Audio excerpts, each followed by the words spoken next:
Okay, good morning. Hold on. Let's make sure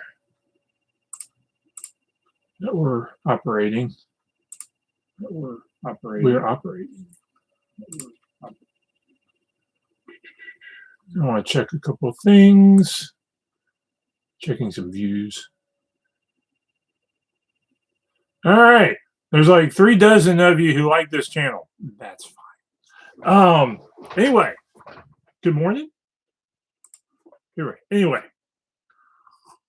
Good morning. Welcome to Coffee and Resales. My name's Ryan.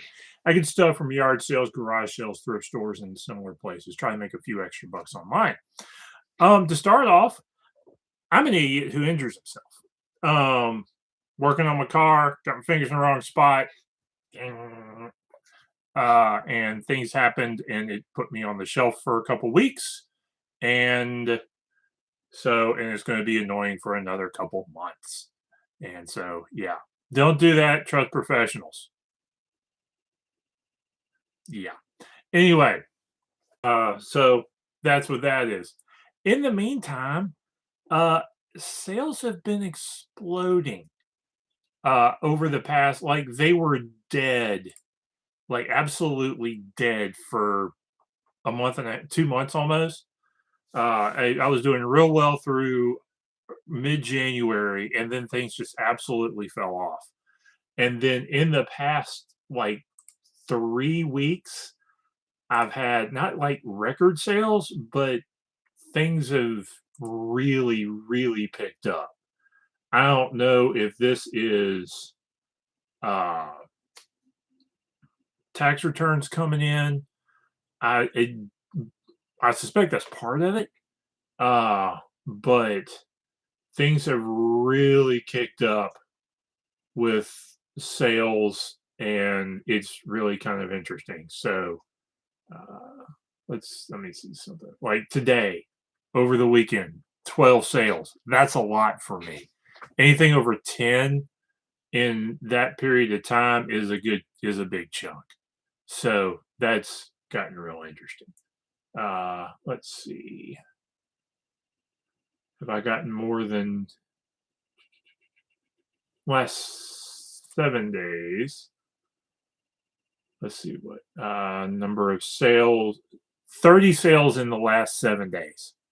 That's better than 3 a day. That's well above my average is 2 to 3 a day, and I would say over the past 2 weeks it's been above that. It may be above 3 a day some days. So it nice, particularly this, because I got it got a little bit more money coming through the door, so which I need. So that's what's going on. Anyway, let's jump into these sales and kind of take a look at them, and then we'll get into where some of this stuff comes from and that sort of stuff too, because some of that is a little bit of a story. All right, couple $8 sales. I've actually never failed to sell NASA gear. This went for $8, but I think it was a last chance Goodwill purchase, so not a lot. So I'm going to make a little money on it. But I want to say just about, and the older the better. Like if you got some old Cape Canaveral stuff, that's kind of cool. But and in the light of the success of Artemis, which was really cool, NASA gear, NASA stuff may be good to go. And another thing, this is one of the things. Good thing is that's been sitting around a while, and so have these. A couple of comics. This is the Sword by Image, the Luna Brothers. $8 for the pair of like a couple of graphic novels. Glad these sold. They probably should have been pulled because those probably wound up costing me a little more than I meant to. It was one of those things. I thought I saw them sell for. I thought it would be a faster sale, I guess, in the $8 to $10 range, and it didn't. They sat a little too long. So anyway, on that. Next up, shuffle that over. $10 sale, and these sat a little longer than I thought they would too. This is McGuffey's 6th Eclectic Reader. This one for $10. So if you've got these sell real well if you've got the full set, which is 6 or 7 books. And there's a lot of reprints out there it's like an old early 1900 series for readers. But there's a book of like a set of 6 or 7 or something, and the set sells really well. And I've sold the set before, and I just tried to piecemeal out a couple that I had sitting around. I think this actually kind of qualifies as Death Pile. I think it's one of those things I had a stack of and just kept ignoring. So, let me list it. And it's sold after it hasn't been that long, actually, like 3 months. Anyway, all right. What other low dollar stuff? Sold a pair of Old Navy men's 34 by 34 jeans. I got to track them down. I think they're in that box. That was $10. All right. So, sold a Bible. This is the Help Finder Bible. God's Word at Your Point of Need in red letter, imitation leather. As you hear me and other guys like John over at Small Time Booksellers, specialized Bibles sell real well. Sometimes they go for $10. Sometimes you can take $200, depending on what they are. This one's practically brand new. So that was a good, neat find.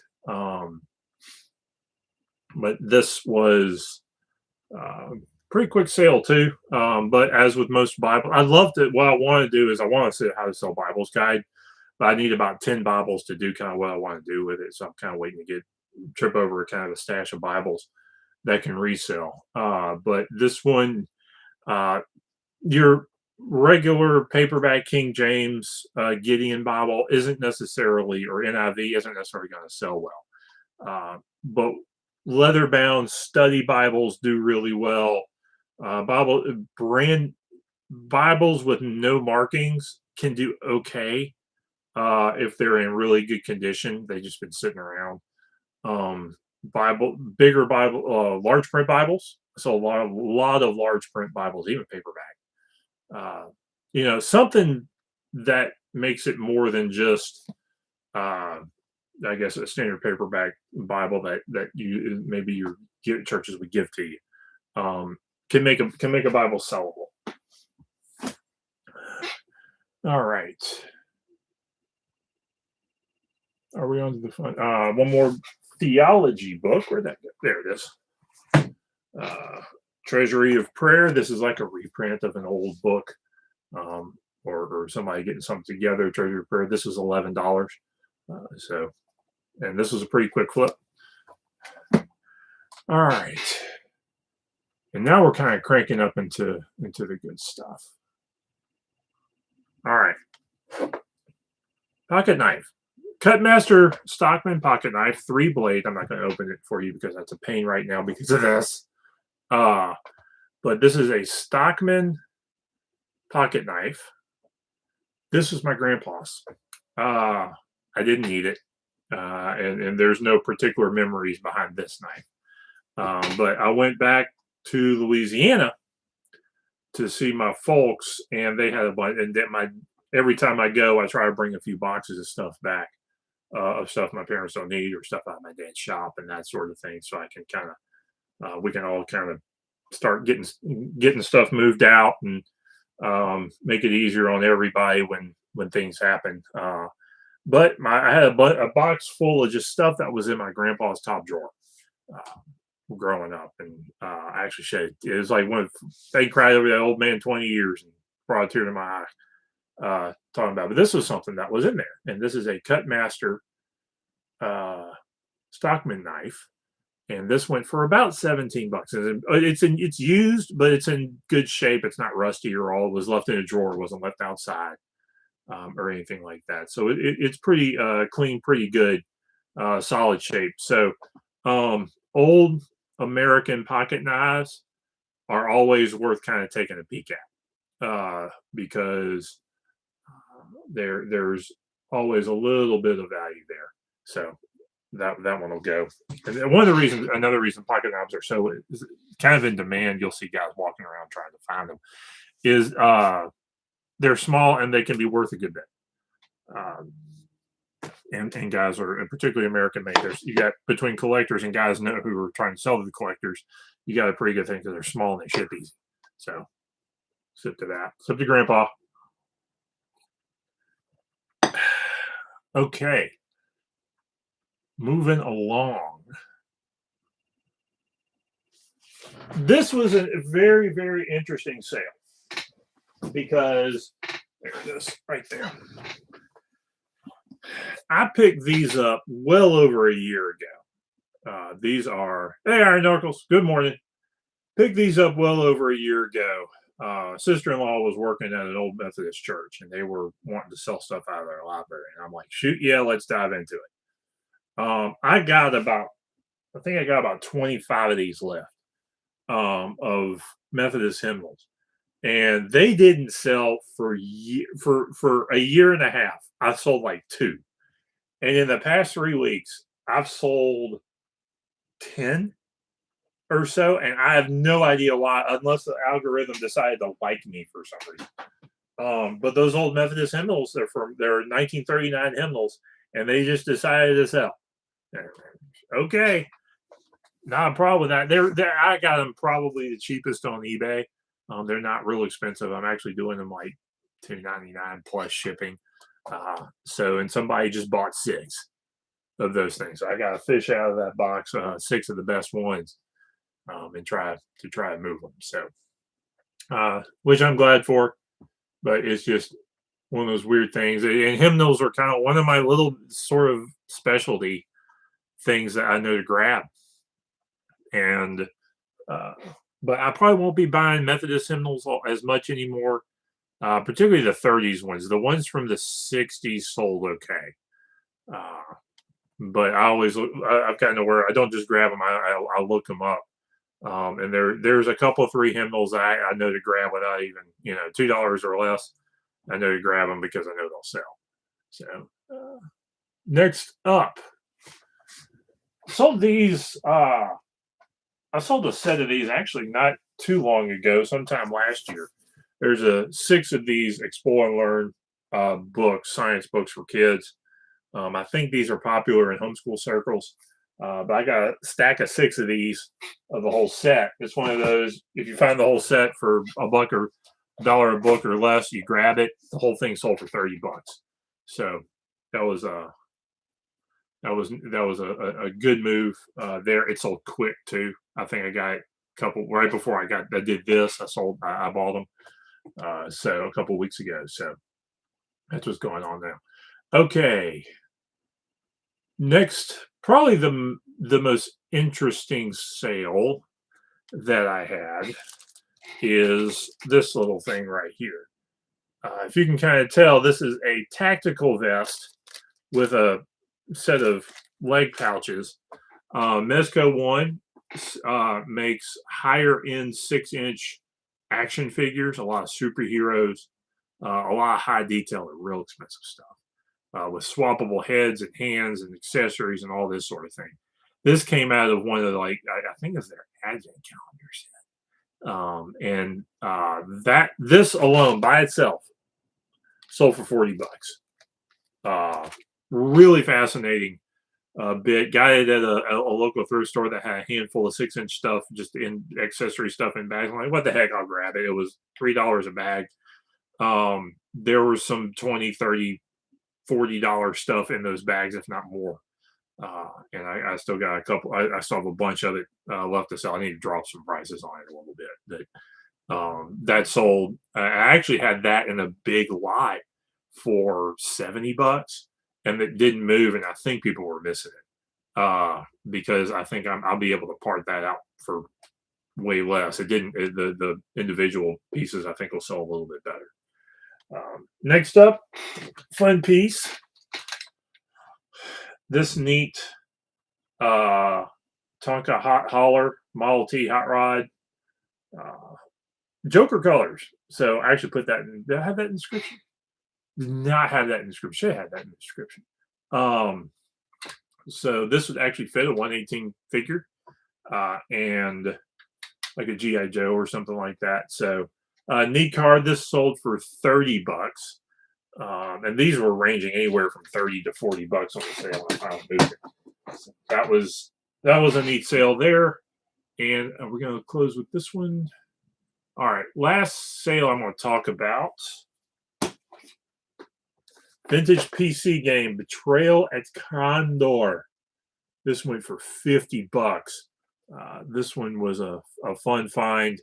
Um, I every time you see vintage PC RPGs, sword and sorcery stuff, look them up because there's some gems out there from the 90s that will move pretty well. That one sat a little longer than I think I thought it would, but I've sold some.